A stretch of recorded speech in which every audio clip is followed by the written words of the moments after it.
My son, those two small words carry every season of my life.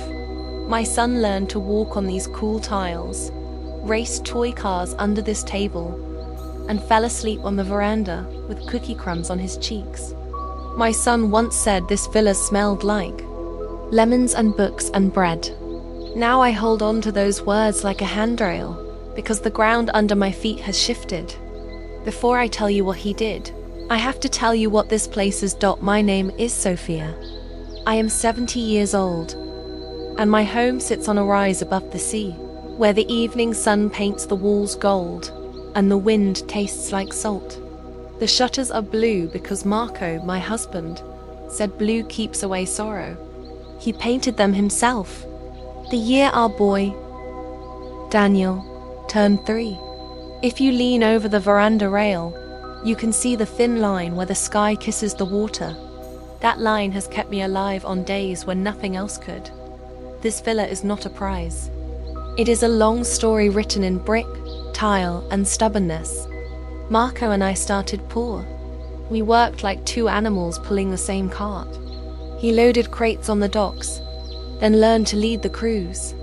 I cooked for families, scrubbed floors on my knees, stitched hems until my eyes burned at night. Every extra coin went into a dented metal tin on the top pantry shelf. When we were tempted to spend, we would tap the lid and say, "For our place." We tapped that tin for 15 years. The land we finally bought was the kind the rich laugh. At-wind-burned, crooked, full of weeds and stones. Old men at the cafe shook their heads and said the hill would slide away in a big winter. Marco smiled and shrugged. "Then I will bolt it down," he said. He and his brothers poured the footings, by hand. He set the first stones like a prayer. I carried water, sand, and the lighter bricks.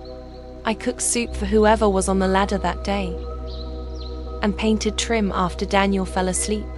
At night, muscles aching, we lay side by side and talked about where the sun would land in each room, about where we would put the table, about a lemon tree that was still only a dream.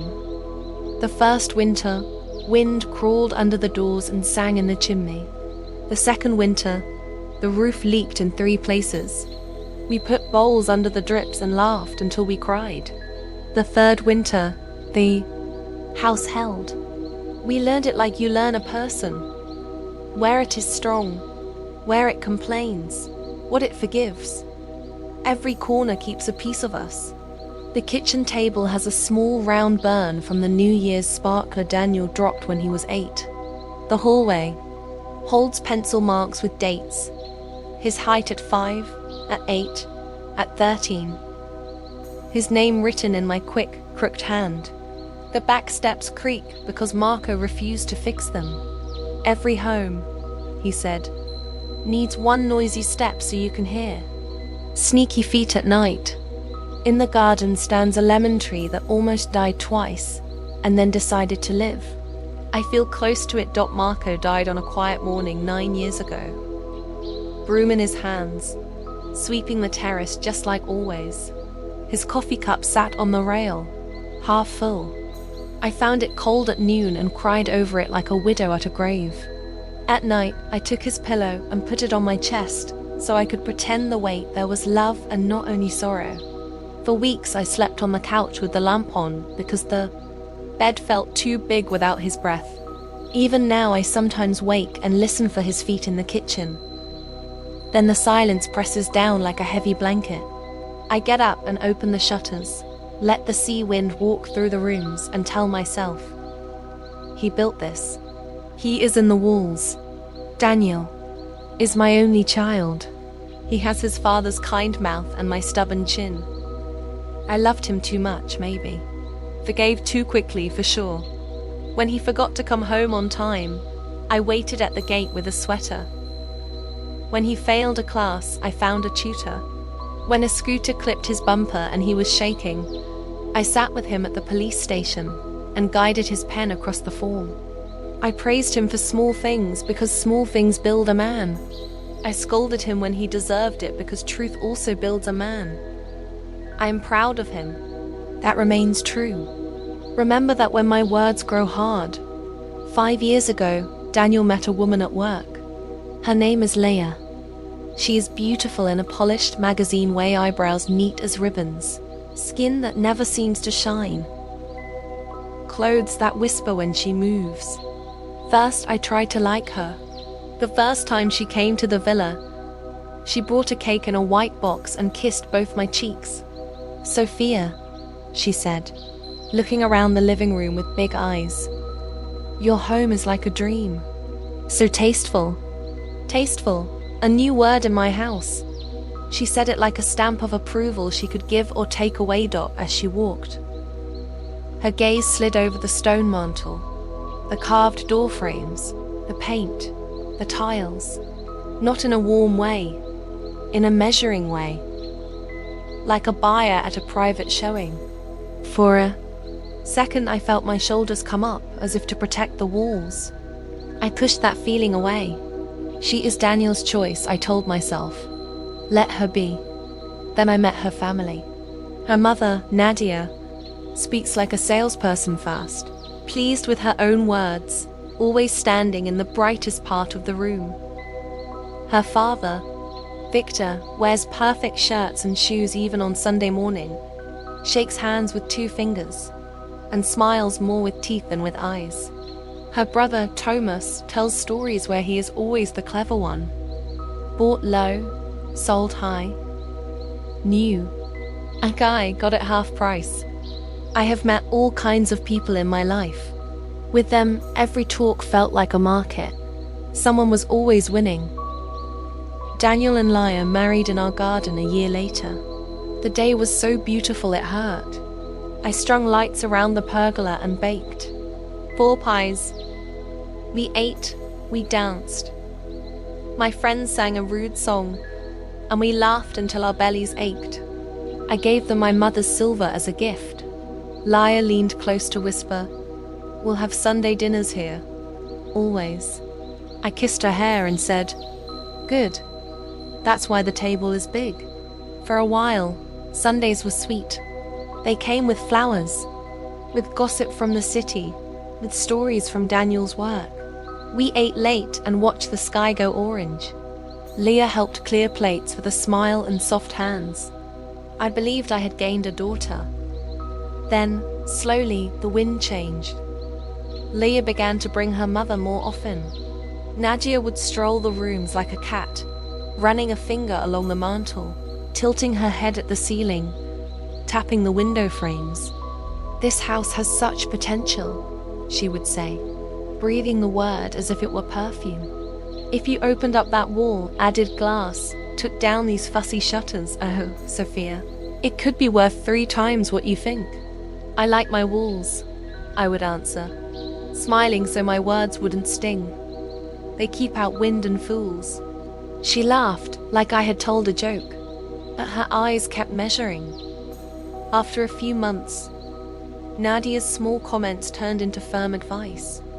"You should free yourself," Leia began to say, like she had learned the line during a meeting. "Sophia, it's too much for you now. The garden, the repairs, the taxes. Why not sell? Or better, put the villa into a trust. It will still be yours, just safer. We can manage things for you. Daniel and I are good with paperwork." "Paperwork is the way many good people lose what they love," I said. "I have seen it.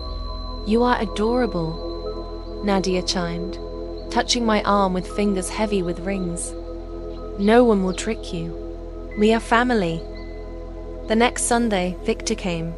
He brought a bottle of wine and the kind of smile he probably practiced in mirrors.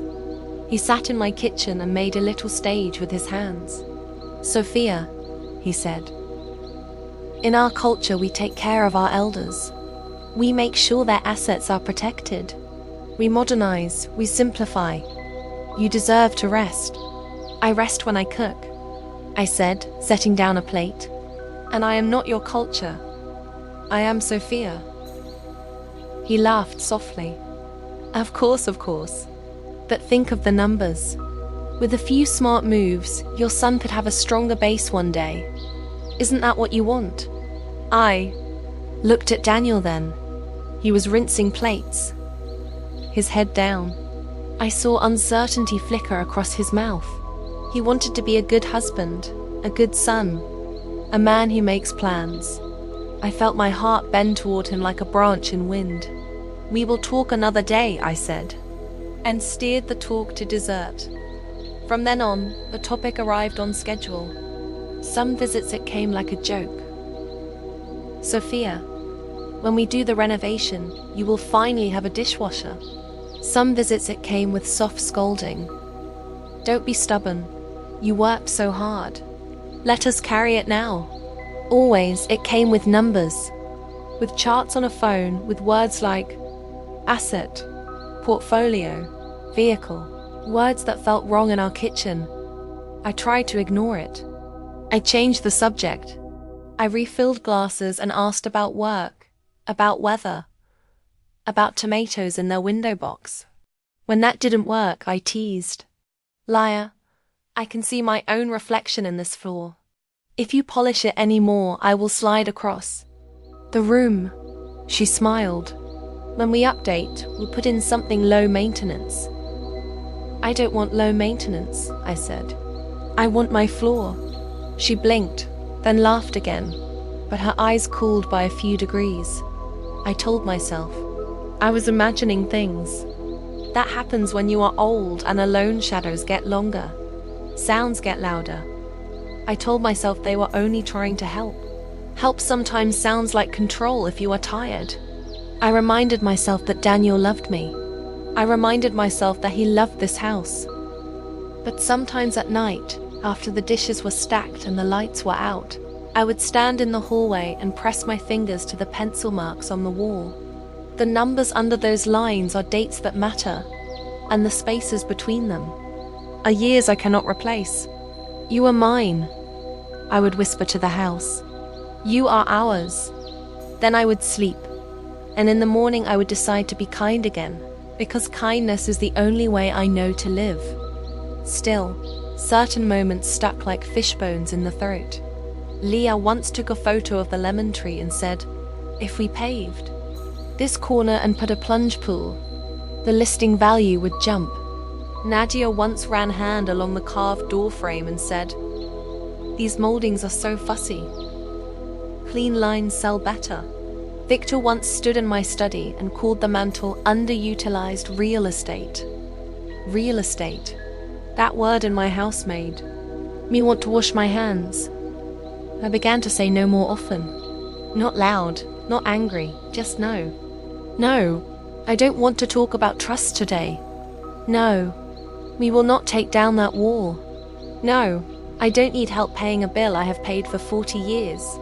Each no felt like a small stone set back on a low wall. Leah learned to smile through my no.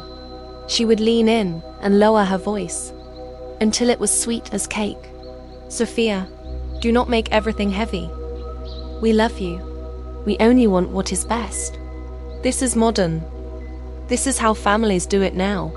"I know how families do it," I said. "They show up. They carry chairs. They wash cups. They ask before they touch the walls." She laughed lightly, the kind of laugh that floats and then disappears without leaving warmth behind. I told myself the talk would fade. People get busy. They drop ideas the way they drop hobbies. Maybe a new job would distract them. Maybe a new flat would excite them. Maybe a baby would fill their hands and hearts. I brushed those talks away like flies. But flies return. They are patient. That night I did not sleep. I walked the house like a watchman in my own museum. I touched the cool tile in the hall.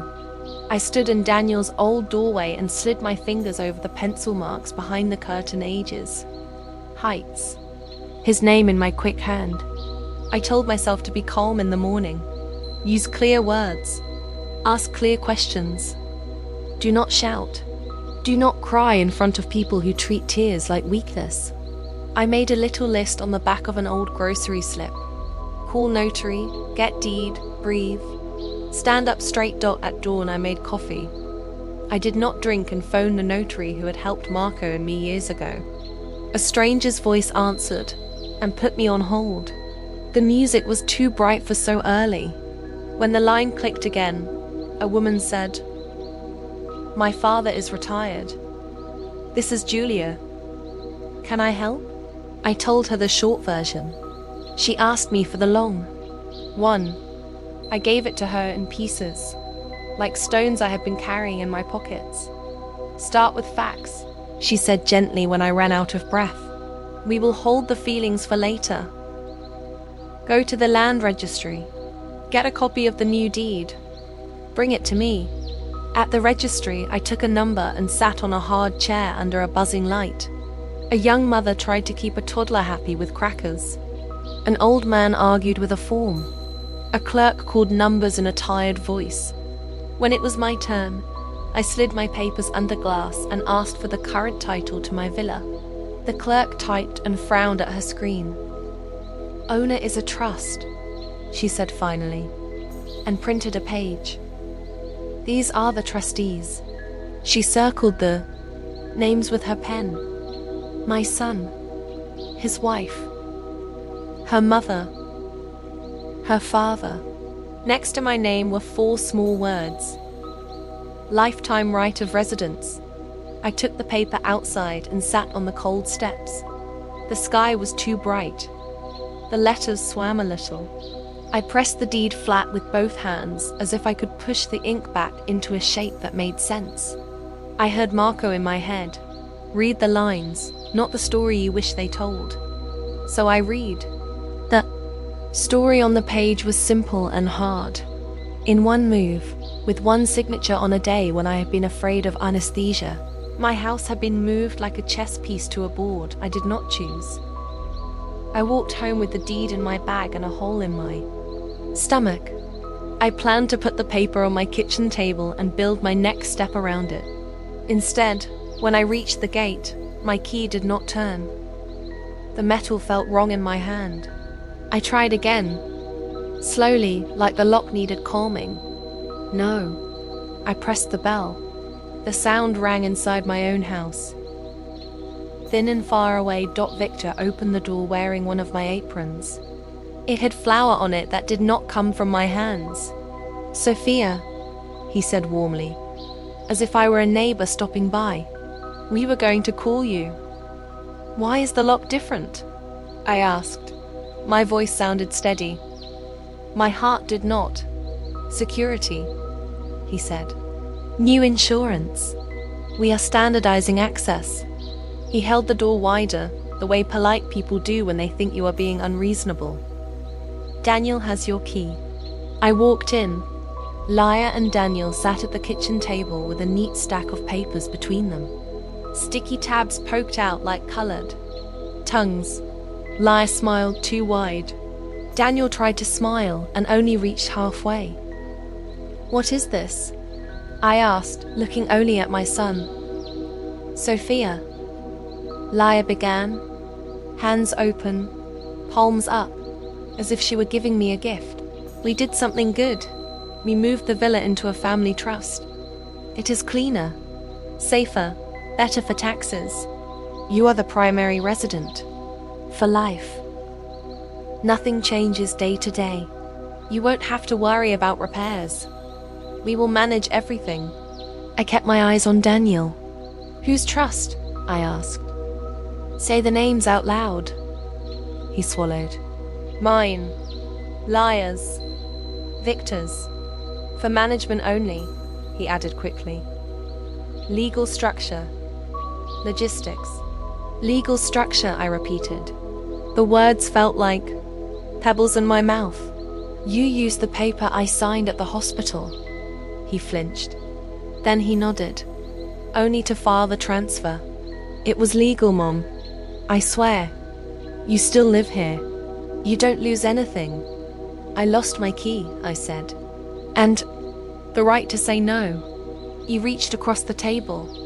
I let him hold my hand because I needed to remember his skin was warm. "Please don't be upset," he said. "I am helping you." This helps everyone.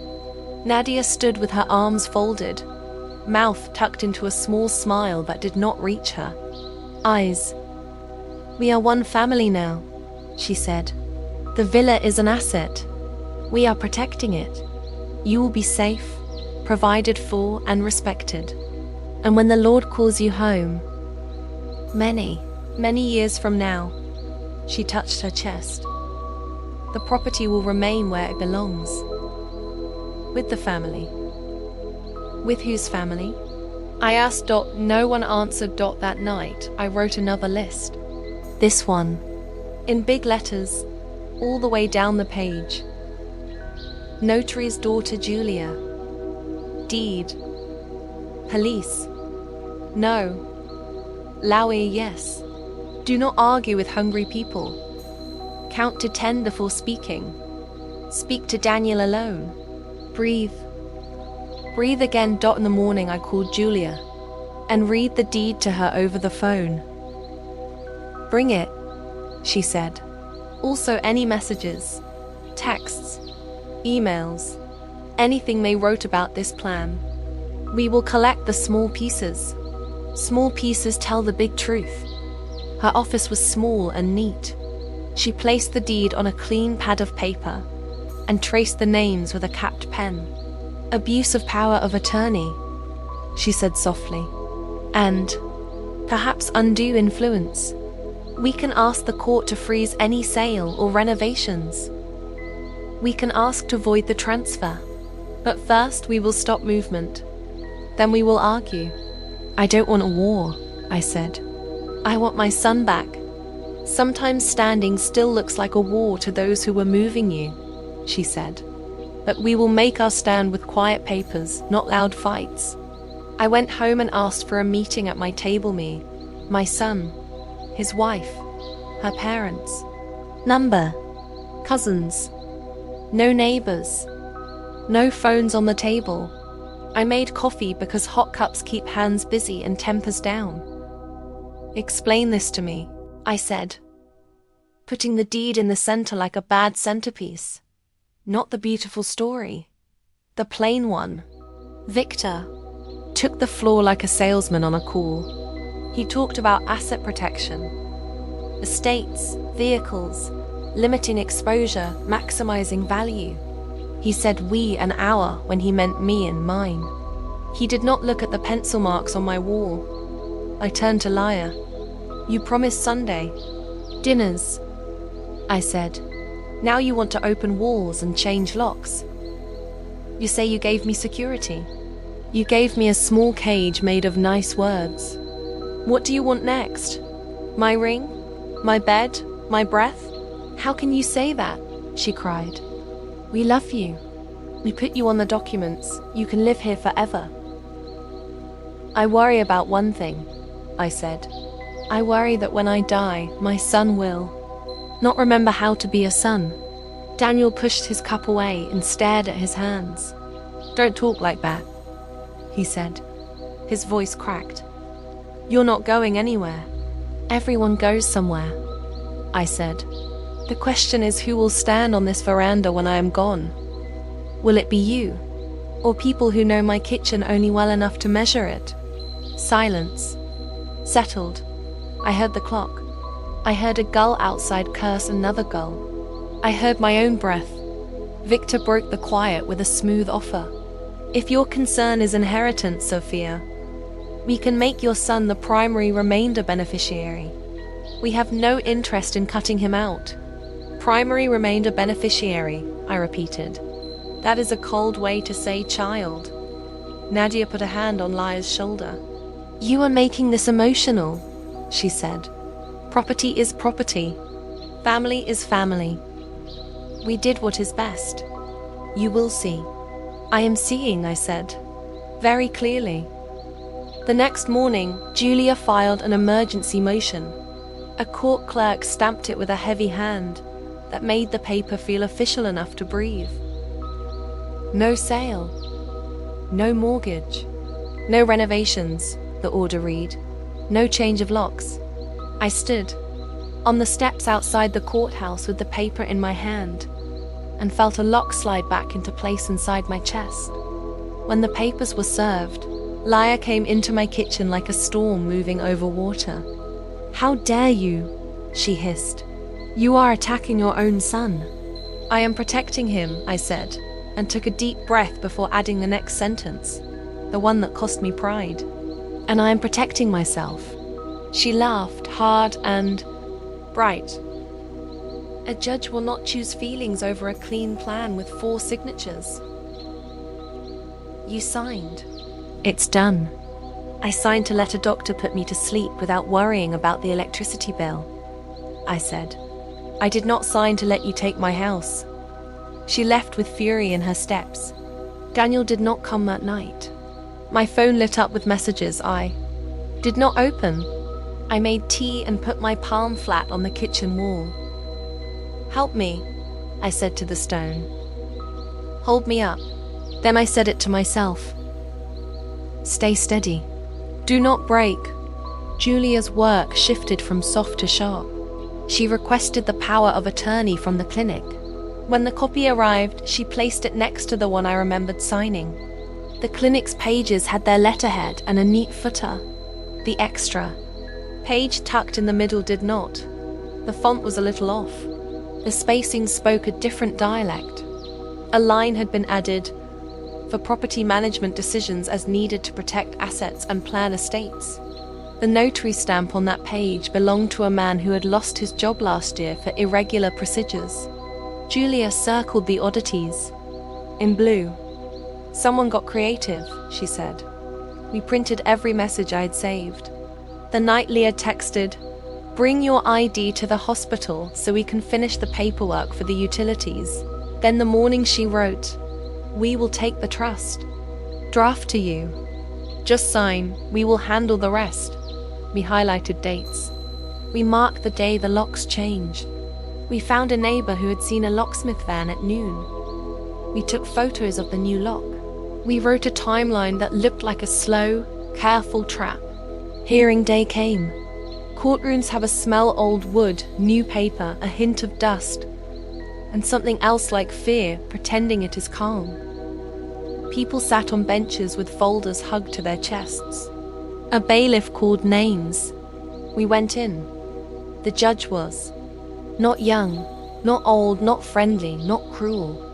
He looked like a man whose children have lied to him once and learned better.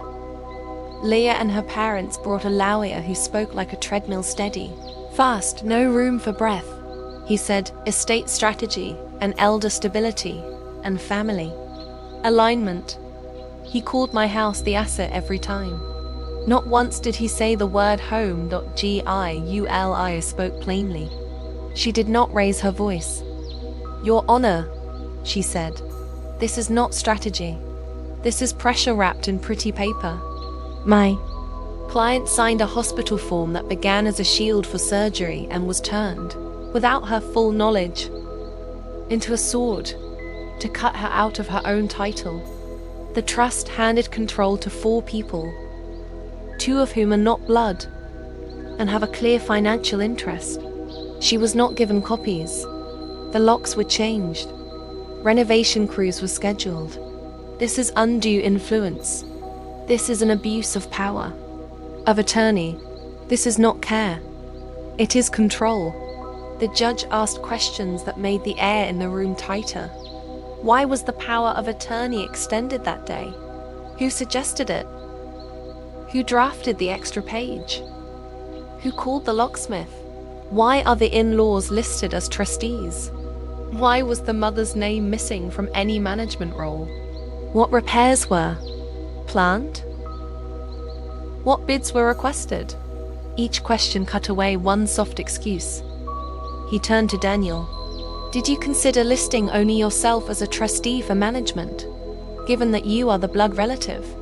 He asked. Daniel opened his mouth, closed it. Lia's hand moved under the table and squeezed his thigh. I saw the small jolt in his shoulder. The judge saw it too. Giulia stood and pointed, gently, at the folder of messages. "Influence is not always loud," she said. "Sometimes it is a hand on a leg at the right moment." The judge nodded. He shifted his gaze to me. "Mrs. DeLuca," he said, voice steady, "do you still want your son to be part of any legal decision about your home?" I looked at my son. He looked like a boy who had wandered into deep water and finally felt the current. I took a breath and answered the truth I had carried all week. "Yes," I said, "but not alone. And not beside people who count my rooms before they count my years." The judge wrote for a long minute in a careful hand. Then he read a short order that felt like air coming back into a room. "The transfer is stayed and provisionally void. Pending full review. Title reverts for now. No sale, no mortgage, no renovations, no change of locks. Any future trust will require a neutral co-trustee of Mrs. DeLuca's choosing. The disputed power of attorney is suspended in all property matters. We reconvene in 60 days. Victor swore softly. Nadia stared at me like I had broken a nice glass. Liar's jaw clenched so tight I heard a small click. Daniel put his face in his hands. The sound that came out of him was not a sob and not a sigh. It was the air leaving a man who had been holding his breath for months. When the judge finished reading his order, the room emptied one breath at a time. The bailiff spoke to someone behind me. Papers shuffled like dry leaves. Liar's lawyer packed his briefcase in angry, neat movements. Victor walked out first, jaw tight, his shoes hitting the floor too loud. Nadia followed, shaking her head, as if the judge had spilled wine on a new rug. Liar stood very still, as if still listening for a different ending. Daniel stayed seated with his face in his hands until the bailiff cleared his throat. Then he stood and looked at me across the aisle, like a boy who had gotten lost at the market and just spotted his mother. We walked outside without speaking. The air tasted like rain. Daniel opened his mouth, closed it, opened it again. "Mum," he said finally, the way a person says water. "Come home after sunset," I said. "We will sit at the table and talk." "Not now, when words run too fast." He nodded like the movement hurt. "Giul." I squeezed my shoulder. "You did well," she said. "Go slow. Keep notes. Breathe more than you speak." Then she walked down the steps, already calling the clerk, to schedule the 60-day review. I walked home and unlocked my door with my own key. I stood in the entry and put my forehead against the wood. "Thank you," I said to the house, to Marco, to the lemon tree, to whoever listens to old women talking to things that do not usually answer. The quiet that settled then was not empty. It held me up. The locksmith came that afternoon to return the old cylinder, to rekey the back gate, to give me 3 new keys and take away the ones that made me feel like a guest. He was a gentleman with a nervous laugh. "People," he said, turning a screw, "will try a lot before they try a conversation." I made him coffee and put 2 lemons in a bag for him. He looked startled at the fruit, then pleased, and left with his truck rattling like an old kettle dot at sundown. I set the kitchen table for 2. Bread, cheese, tomatoes, olives in a small bowl, 2 glasses for water. I put the deed in a folder where I did not have to look at it. Daniel arrived, with his shoulders up around his ears and his hands empty. He sat, looked at the food, looked at me, and let the shoulders fall. "I am sorry," he said. "Not the quick kind. Not the kind you throw like sand on a spill to soak it up and move on. The deep kind. The kind a person digs out with a shovel." I did not fill the room with phrases to make it easier. I did not tell him it was fine. It was not fine. It was survivable. So I nodded. Then I waited. He told me many things that night, not in a single rush, but in small sentences, each one placed carefully in the air between us. How he had wanted to be the man who handled things. How Liar's parents sounded very sure when he did not. How numbers had become a way to feel strong. How signatures had felt like tools. How one line at the clinic had slid into the next, and then into a stack that became a door. "I thought I was building a fence around you," he said. "I did not see I was building one around myself." "You wanted to be enough," I said. He nodded. "I wanted you to look at me and see a man who could carry something larger than a bag of groceries." "I have always seen that," I said. "That a man who carries also needs to ask which load is his to lift." He rubbed his forehead. The scarf I gave him in winter still hung from the peg by the door. Now it was June, and yet the sight of it made my chest warm. He saw my eyes flick to it and smiled without joy. "You're thinking of the scarf," he said. "Of a different night." "I'm thinking of all our nights," I said. He breathed out a sound between a sigh and a laugh. "Lyra will be angry," he said. "Then she will be angry," I answered. "Anger washes off. A ruin does not." He looked down at his hands. "I told her I am taking a step back," he said. "Moving to a friend's flat for a while. Not to punish. To hear my own thoughts." I did not cheer or cry. I broke a piece of bread and put cheese on it and handed it to him, the way I did when he was small and hungry after soccer. He took it with both hands. "You always feed me when I am in trouble," he said. "Food reminds you that you are not only your mistakes," I said. "It reminds me too." In the days that followed, I kept the house simple and busy. I swept and watered and wrote lists. I walked to the market early and came home before the sun grew sharp. I put fresh sheets on the guest bed in case Daniel needed it, then left it smooth so he could decide. I made a folder with tabs: deed, messages, clinic papers, receipts, lock invoices, court order. Having a neat folder made the big thing feel smaller. When I caught my breath going fast, I put my palm against the cool kitchen wall until it settled. Lyra came once after the injunction. She wore sunglasses even though the sky was grey. "You have humiliated us," she said, standing on the veranda, as if the tiles might stain her shoes. "My parents are furious. You are dividing the family." "I am dividing the house from your plans," I said.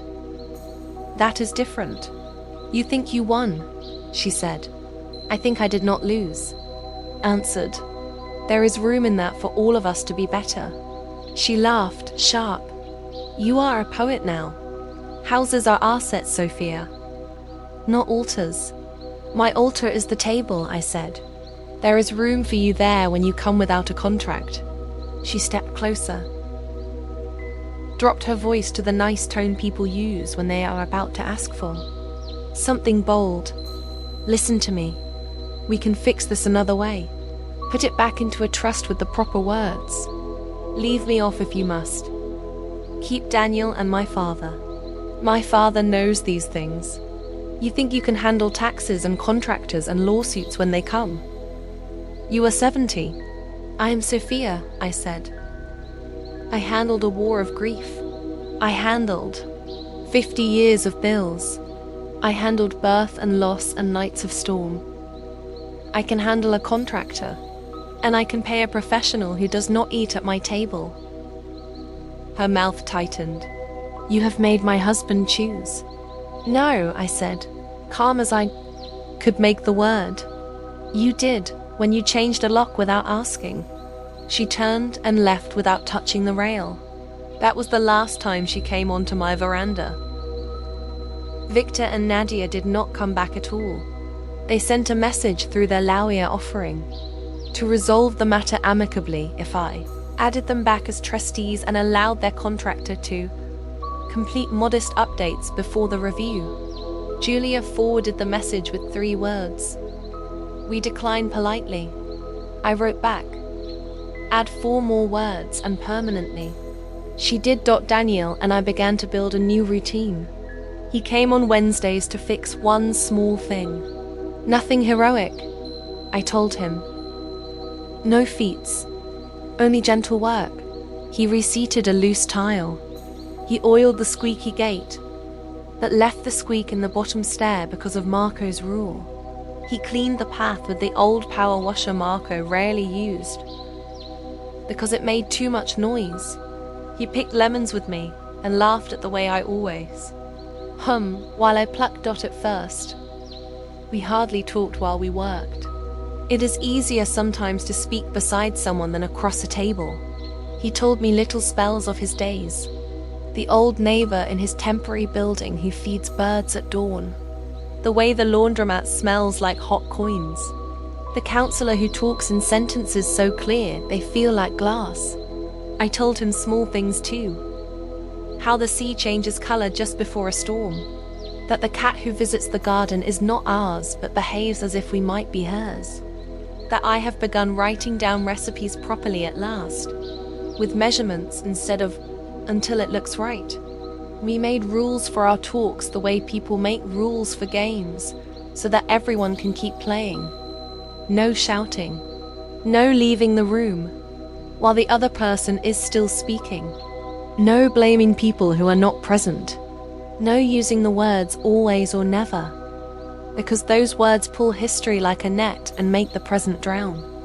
If one of us said something that hurt, the other could hold up a hand and say, "Try again," and we would.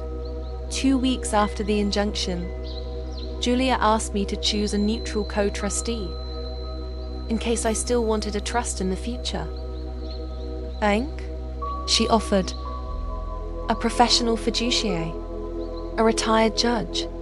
I chose a woman from our parish named Teresa, who had kept the books for small businesses for 40 years. She is 80 now and sharper than most knives. She lives in a tiny flat with lace curtains and knows the name of every street cat. She brought a stack of yellow pads to my kitchen and asked me more questions in 1 hour than Liar's family had asked me in 5 years.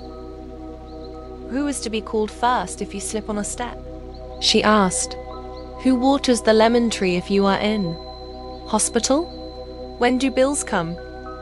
Who carries the folder? I answered. She wrote. We ate a slice of cake and she said, "A trust is only a broom. It does not decorate the house. It sweeps. When you are ready to sweep, call me." The 60 days between hearings crawled and flew at the same time. Some days I felt heroic strong, steady, fully myself. Other days I felt small and tired and angry at everything. The judge for not fixing it in one. The lemon tree for dropping a lemon on my toe. Marco for dying before this. Myself for signing a paper without reading the spaces too. When the angry days came, I wrote 3 lines to myself on a card and taped it on the inside of the pantry door. Breathe. Drink water. Do one small kind thing for the house. It helped.